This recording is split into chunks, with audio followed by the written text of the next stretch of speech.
Hey everyone, and welcome back to Joy at Work. It's great to be with you again, and just want to thank you as always for spending time. You can be doing a whole bunch of other things to reflect with me on what you can do, what we can do to experience joy at work.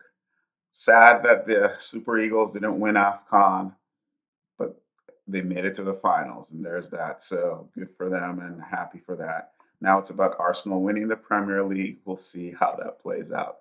So last week we wrapped up virtues by talking about wittiness, and I hope you found the series valuable. It was a departure for me to just take a philosophical topic, if you will, and unpack it and reflect on it in really, really short segments and how we could apply those virtues or live those virtues in the workplace and how they can make work more fulfilling for each one of us. Of course, each of those virtues has many books and articles written, so those were just snapshots, but hopefully you were intrigued by this and maybe you want to go look up courage and study how you can become more courageous, or wittiness, you want to think about how you can become more witty, or you want to become more generous with your time and your knowledge in the workplace. I don't know which of the virtues resonated with you, but what I do know is that many of us, if not most of us, if not all of us, would benefit from looking at those virtues and saying to ourselves, how can I become more virtuous in this area? And remember,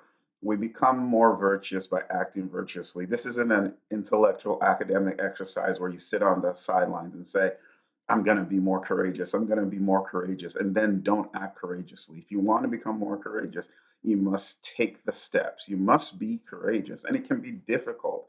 It can go against what's comfortable, what's easy. But virtue comes from the willingness to exercise ourselves, to stretch ourselves, to push ourselves. It comes from being comfortable with being uncomfortable. And underlying virtue, and I don't want you to forget this, is wisdom. We always need to say, what's the wise thing to do here? We might think we're being courageous by blurting out something in the middle of the meeting, but that wasn't courage, that's just being a fool and waiting for the right time, right situation to present itself, and then making our observation is a courageous thing to do. So, again, I don't know which of these virtues resonated with you, but hopefully one of them or some of them did.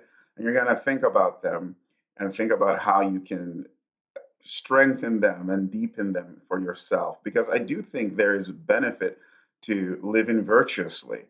There's fulfillment that comes from it. There's a positive contribution that we make to our societies. There's just our ethical and moral stance just becomes even stronger for ourselves. So there is something to living the virtuous life, even in the workplace. Some people like to separate these things and say, well, I do what I do at work, and then outside of work, I do what I do.